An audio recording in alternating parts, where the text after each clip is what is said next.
Pushpesh sir जी के class में आपका स्वागत है। आज मैं आनुवंशिकी इंजीनियरिंग तथा बायोटेक्नोलॉजी के बारे में बताऊंगा। आनुवंशिकी इंजीनियरिंग या बायोटेक्नोलॉजी यह जो है जीन के स्तर पर चेंज करके जो है इससे जो है अधिक गुणों वाले या अच्छे गुणों वाले जीवों को तैयार किया जाता है और जिसका जो है कॉमर्शियल यूज या मानव के लिए यूज इसका जो है जैसे कि दूसरे कार्यों में, जैसे कि कृत्रिम अंग बनाना हो और जो है अनेक तरह का या अच्छे प्रजातियों के जीवों की संख्या में वृद्धि करना हो, ये सब कार्य किया जाता है। और जो है इसमें लाभदायक बैक्टीरिया का भी निर्माण किया जाता है। बहुत सारे कार्य है जेनेटिक इंजीनियरिंग, आनुवांशिक इंजीनियरिंग या जीनी अभियांत्रिकी में। तो इसके बारे में जानते हैं।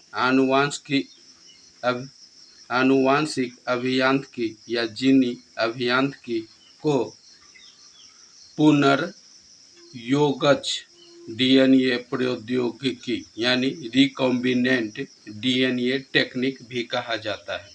इसके अंतर्गत सर्वप्रथम डीएनए अणु को छोटे छोटे टुकड़ों में खंडित करके, इसमें होता है क्या, डीएनए पहले जान लीजिए डीएनए रहता कहाँ है।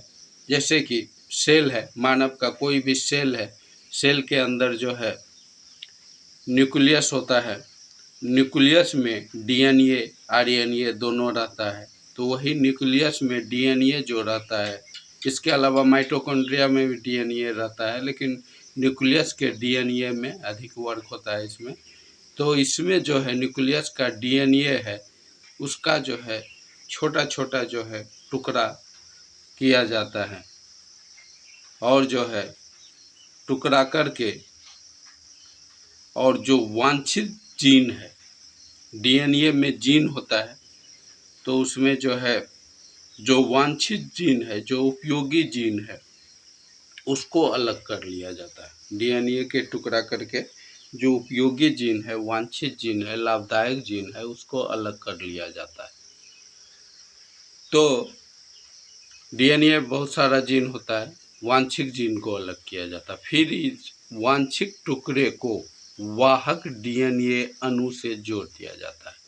फिर जो है यह उपयोगी जीन जो निकाला गया है किसी डीएनए से, इसको जो है ये जो वांछित टुकड़ा है को वाहक डीएनए अणु से जोड़ दिया जाता है। एक वाहक डीएनए अणु होता है, उसके साथ इसको जोड़ दिया जाता है।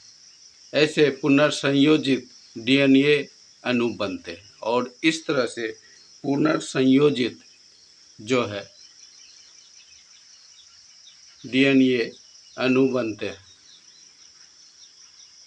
जिनका कि पूंजीकरण क्लोनिंग द्वारा बड़े पैमाने पर उत्पादन किया जा सके।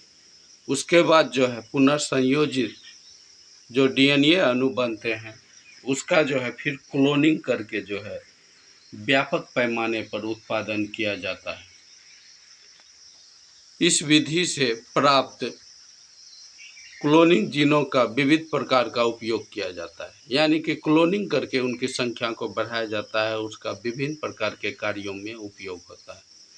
आनुवांशिक अभियांत्रिकी प्राय जीन लाइब्रेरी, जीन चिकित्सा, आनुवांशिक रूप से परिवर्तित जीवों को उत्पन्न करने के लिए लाभदायक होता है।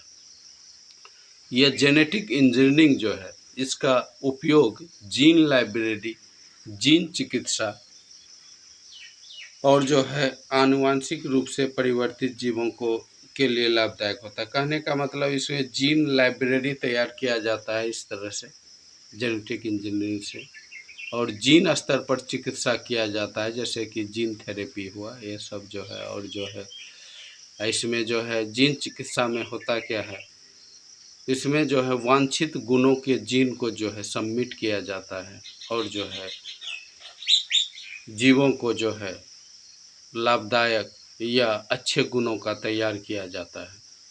आनुवांशिक रूप से परिवर्तित जीव और जो है आनुवांशिक रूप से मॉडिफाइड जीन को भी उत्पन्न किए जीवों को भी उत्पन्न किया जाता है। जैसे गोल्डन राइस बनाया गया है, वो चावल, उसमें जो है आनुवांशिक रूप से चेंज किया गया है उस राइस को, चावल को, और उसमें विटामिन ए भरपूर मात्रा में है। उसी तरह से आनुवांशिक रूप से परिवर्तित जो है कॉटन होता है, जो है उसको जो है लाभदायक बनाया गया है, अधिक कॉटन तैयार होता है, लंबा लंबा रेशा तैयार होता है। इसी तरह से ज्ञातव्य है कि आनुवांशिक रूप से रूपांतरित जीवों को परजीवी भी कहा जाता है, और जो है आनुवांशिक रूप से जो रूपांतरित करके जीवों को तैयार किया जाता है उसे ट्रांसजेनिक भी कहा जाता है। जैसे ट्रांसजेनिक मुर्गा तैयार किया जाता है, या उससे जो है और दूसरे जीव को तैयार किया जाता है, जैसे कि क्या कहा जाएगा कि खस्सी जो खाते हैं हम लोग, मीट बकरा का, तो वह भी जो है आनुवांशिक रूप से जो है चेंज करके जो है अधिक जो है मीट देने वाले बकरे को तैयार किया जाता है। मुर्गी में अधिक बड़ा अंडा देने वाले, अधिक प्रोटीन जिस अंडा में हो उसको तैयार किया जाता है। ये इस तरह से आनुवांशिक रूप से जो है ट्रांसजेनिक जीवों को उत्पन्न किया जाता है। और जो है फसल में ही है ट्रांसजेनिक सीड उत्पन्न किया जाता है, जिससे उत्पादन में काफ़ी वृद्धि होती है। और जो है उसको जो है ट्रांसजेनिक सीड जो है वह कीटनाशक होता है, और जो है सूखे जलवायु से लड़ने में सक्षम होता है। इस तरह से जो है उसको अच्छे गुणों को तैयार किया जाता है। जेनेटिक इंजीनियरिंग में प्लाज्मिड का प्रयोग किया जाता है। इसमें क्या है, प्लाज्मिड का प्रयोग किया जाता है एक जीवाणु की सभी समान गतिविधियों का नियंत्रण उसके गुणसूत्र और जीन के छोटे छल्ले स्मॉल रिंग पर निर्भर करता है। कोई भी जीवाणु बैक्टीरिया होता है, उसके सारे गुणों का या सारी गतिविधियों का नियंत्रण जो है एक जो है जीन का गुणसूत्र का, क्रोमोसोम का या जीन के छोटे छल्ले द्वारा होता है। जीवाणु के सारे गुण का नियंत्रण जो है गुणसूत्र और जीन के छोटे छल्ले से होता है, उसे ही प्लाज्मिड कहा जाता है। जेनेटिक इंजीनियरिंग में एक अलग जीव के डीएनए को प्लाज्मिड से जोड़ दिया जाता है। कहने का मतलब जेनेटिक इंजीनियरिंग की विधि में एक अलग जीव का डीएनए जो निकाला जाता है, उसके जो है वांछित गुण को जो वांछित जीन को जो निकाला जाता है डीएनए से, उसको बैक्टीरिया के प्लाज्मिड से जोड़ दिया जाता है, तथा इस डीएनए युक्त प्लाज्मिड, अब जो है प्लाज्मिड जब बैक्टीरिया के प्लाज्मिड से जोड़ दिया तो वह डीएनए युक्त प्लाज्मिड हो गया, को पोषी जीवाणु में प्रविष्ट करा दिया जाता है। अब उसका जहाँ पोषण हो वैसे बैक्टीरिया में उसको प्रवेश करा दिया जाता है। एक जीवाणुज क्लोन, बैक्टीरियल क्लोन बनाया जाता है और बैक्टीरियल क्लोन तैयार किया जाता है, जिससे एक नया पदार्थ प्राप्त किया जाता है। उल्लेखनीय है कि PBr 322 एक कृत्रिम प्लाज्मिड है। कृत्रिम प्लाज्मिड का भी आविष्कार हो चुका है, बिना बैक्टीरिया का भी यह संभव है। उसका नाम है PBr 322, जिसे बोलिवर तथा रोड्रिगेज ने तैयार किया था। इसे जीन अभियांत्रिकी में वेक्टर के रूप में प्रयोग किया जाता है, और इसको जो है जो कृत्रिम प्लाज्मिड तैयार किया गया है, इसे जीन अभियांत्रिकी में जो है वेक्टर के रूप में प्रयोग किया जाता है। देख लेते हैं, यह है आपका फिगर में जीवाणु है, ठीक है, और यह क्या है, प्लाज्मिड। जीवाणु में प्लाज्मिड को प्रवेश करा दिया गया। कहने का मतलब बैक्टीरिया है, उसमें प्लाज्मिड डीएनए का एक छोटा खंड जो है इसको जो है प्रवेश करा दिया गया है। उसके बाद प्लाज्मिड का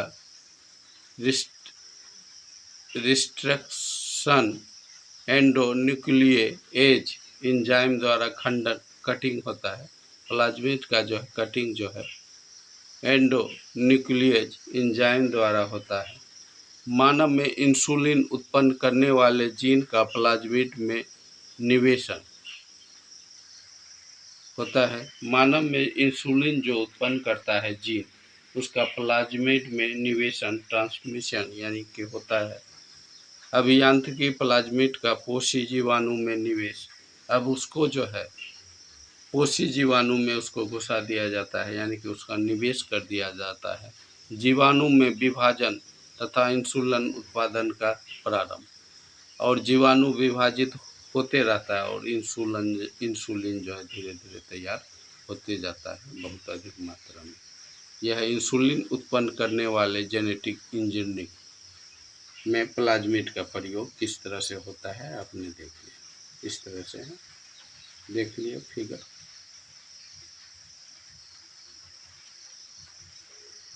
आनुवांशिकी अभियांत्रिकी द्वारा डीएनए को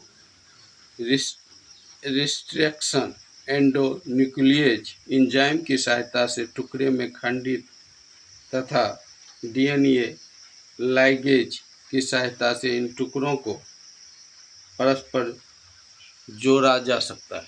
आनुवांशिक इंजीनियरिंग द्वारा डीएनए को रिस्ट्रक्शन एंडोन्यूक्लियेज एंजाइम की सहायता से टुकड़ों में खंडित किया जाता है, यानी कि डीएनए को रिस्ट्रक्शन एंडोन्यूक्लियेज एंजाइम की सहायता से छोटे छोटे टुकड़े में खंडित किया जाता है तथा डीएनए लाइगेज एंजाइम की सहायता से इन टुकड़ों को परस्पर जोड़ दिया जाता है। फिर जो है इसको डीएनए लाइगेज की सहायता से छोटे छोटे टुकड़ों में जोड़ दिया जाता है। इनके द्वारा किसी कोशिका में जीन्स की हेराफेरी अर्थात जोड़ा हटाया या उनकी मरम्मत की जा सकती है, जिसके फलस्वरूप जीवधारी के बाह्य लक्षणों को इच्छानुसार उत्पन्न किया जा सकता है। उल्लेखनीय है कि रिस्ट्रक्शन एंडोन्यूक्लियेज एंजाइम को सर्वप्रथम नाथन्स एंड स्मिथ ने हेमोफिलस इन्फ्लुएंजा नामक जीवाणु से प्राप्त किया था। इसके लिए उन्हें वर्ष 1978 में नोबेल पुरस्कार प्रदान किया गया था। किसी जीव से वांछित जीनों का विलयन, क्लोनन तथा किसी अन्य जीव में उनका स्थापन पुनर्योगन डीएनए प्रौद्योगिकी कहलाता है।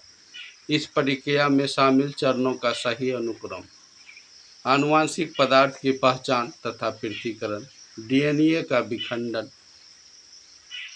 इसमें जो आनुवांशिक पदार्थ का पहचान के उसको अलग किया जाता है, डीएनए को विखंडित किया जाता है और इच्छित डीएनए खंडों का पृथक्करण किया जाता है। इच्छित जो वांछित गुण अच्छे गुण का है उसको पृथक्करण किया जाता है। रुचि वाले जीन का परिवर्धन, और जो अच्छे जीन है उसका परिवर्धन, जो पृथक्करण किया गया है उसका परिवर्धन किया जाता है। डीएनए खंडों को वाहक में जोड़ा जाएगा और जो है वह वांछित गुणों का या अच्छे गुणों का जो फिर जो है उसको वाहक जो है डीएनए में जोड़ा जाएगा और जो है पुनर्योजित डीएनए का पोषी कोशिका में हस्तांतरण या पोषी बैक्टीरिया में हस्तांतरण, जीवों में रूपांतरण होता है। बाय जीन उत्पाद की प्राप्ति और जो है उससे क्लोनिंग द्वारा बहुत सारा जो है अच्छे गुणों के जो है जीन को प्राप्त किया जाता है। इस तरह से जो है ये कार्य होता है। और देखते हैं इसमें ज्ञातव्य है कि पुनर्योजन डीएनए प्रौद्योगिकी द्वारा प्राय किसी जीवाणु या सूक्ष्म जीव के जीन को उच्चतम जीवों में हस्तांतरित किया जाता है। डीएनए प्रत्येक मानव कोशिका के केंद्रक में विद्यमान होता है, डीएनए का मुख्य कार्य आनुवंशिक सूचनाओं का संग्रहण तथा उनका प्रेषण होता है। आनुवंशिक डीएनए जो है आनुवंशिक सूचना संग्रहित रखता है और उस सूचना को सेल के और भागों में पहुंचाता है, जिससे सेल अच्छी तरह से कार्य करता है। डीएनए की दो रज्जुओं से युक्त संरचनाओं से एक कार्य हेतु सक्षम बनाता है। डबल हेलिकल जो डीएनए का मॉडल है उसे जो है इस कार्य के लिए सक्षम बनाता है। Doctor James Watson and Francis Crick MHF चिकित्सा तथा फैकलिंग नामक वैज्ञानिकों ने एक्सरे विश्लेषण द्वारा वर्ष 1953 में जीन अणु का कुंडलीकरण विन्यास प्रस्तुत किया। उसके अनुसार एक पीढ़ी की भांति डीएनए का अणु सीधा नहीं होता है। सीढ़ी के दो लंबे खंडों एक दूसरे से अक्ष रेखा के चारों ओर डबल हेलिक्स बनाते हैं। डबल हेलिक्स जो है वह सीधा नहीं होता है, डीएनए का डबल हेलिकल मॉडल, और अक्ष रेखा पर जो है वह जुड़ता है और डबल हेलिक बनाता है। तथा doctor Watson and Francis Crick तथा मॉरिस विल्किंसन को संयुक्त रूप से 1962 का चिकित्सा विज्ञान के क्षेत्र में नोबेल पुरस्कार इसके लिए प्राप्त हुआ था, डबल हेलिकल मॉडल डीएनए का देने के चलते। इसमें वाटसन एंड क्रिक का नाम विशेष रूप से लिया जाता है। उल्लेखनीय है कि जेम्स डेविस वाटसन अमेरिकी मोलिकुलर बायोलॉजिस्ट हैं जो कि जीन संरचना की खोज के लिए प्रसिद्ध हुए। ज्ञातव्य है कि आर्थर कर्नबर्ग ने सर्वप्रथम डीएनए को अंतपात्र में बनाया था। मानव शरीर की असंख्य कोशिका शुक्राणु तथा अंडाणु के मिलने से बने युग्म जैगोट से अनगिनत विभाजन से बनता है। इस आदि कोशिका में माता पिता द्वारा प्राप्त गुणों की संख्या समान होती है तथा इन गुणसूत्रों के विशेष आनुवंशिक गुणों को प्रदान करने वाला कारक डीएनए। इसमें जो है आधा जीन जो है माता की ओर से और आधा पिता की ओर से, और इसमें जो है विशेष आनुवंशिक गुणों को जो है डीएनए से प्राप्त किया जाता है। मनुष्य के डीएनए में 4 प्रकार के नाइट्रोजनी क्षार होते हैं जिनका अनुक्रम भिन्न भिन्न होता है। 4 तरह का नाइट्रोजनी क्षार होता है, परंतु एक मनुष्य के सभी कोशिकाओं में इसका अनुक्रम समान होता है। सभी कोशिका में जो उस मनुष्य या उनके वंश संबंधियों के समान होता है। इस कारण एक व्यक्ति विशेष को अन्य व्यक्ति से अलग किया जा सकता है। नाइट्रोजन क्षारों के अनुक्रम के आधार पर किसी व्यक्ति की पहचान की विधि को डीएनए के फिंगर प्रिंटिंग कहते हैं। यानी कि नाइट्रोजनी क्षार के अनुक्रम के आधार पर किसी व्यक्ति की पहचान की विधि को जो है डीएनए फिंगरप्रिंट कहा जाता है। इस तकनीकी का विकास 1985 में सर एलेक जेफोज ने किया था। इस तकनीकी का प्रयोग न्यायालयी विश्लेषण, पैतृक आनुवंशिकता निर्धारण या संकटपन प्राणियों के रक्षण आदि में किया जाता है। कहने का मतलब डीएनए फिंगर प्रिंटिंग का यूज जो है पैतृकता का निर्धारण कि पिता कौन है माता कौन है न्यायालय में किया जाता है, और जो है इससे संकट प्राणी के जो संकट में है उसकी रक्षा किया जाता है। इस पद्धति में किसी व्यक्ति के जैविक अंशों जैसे रक्त, बाल, वीर्य, लार आदि के द्वारा उनके डीएनए को पहचान किया जाता है। यानी घटना स्तर पर जो, जैसे मान लीजिए किसी का बलात्कार हुआ, उसके घटना स्तर पर वीर्य मिला, या जो है किसी का मर्डर हुआ, खून मिला, बाल मिला, लार मिला, इस आधार पर डीएनए की पहचान किया जाता है। ज्ञातव्य है कि भारतीय वैज्ञानिक डॉक्टर लालजी सिंह का नाम इस तकनीकी से युक्त है। डीएनए फिंगरप्रिंट तकनीकी से जो है डॉक्टर लालजी सिंह का नाम उल्लेखनीय है। उल्लेखनीय है कि वर्ष 1983 में डीएनए फिंगरप्रिंटिंग के प्रयोग द्वारा इंग्लैंड में एक लड़की की हत्या का मामला हल किया गया और सर्वप्रथम 1983 में डीएनए फिंगरप्रिंटिंग का यूज करके इंग्लैंड में जो है एक लड़की की हत्या के हत्यारों को पकड़ा गया था। डीएनए अनुक्रम द्वारा आनुवंशिक रोगों और डीएनए अनुक्रम से आनुवंशिक रोगों जैसे अल्जाइमर, सिस्टिक फाइब्रोसिस, म्यूटोनिक डिस्ट्रोफी, जीनों की असक्षमता तथा उसमें उत्पन्न दोषों के चलते होने वाले कई बीमारियों का कारण ज्ञात कर उनका उपचार संभव होता है।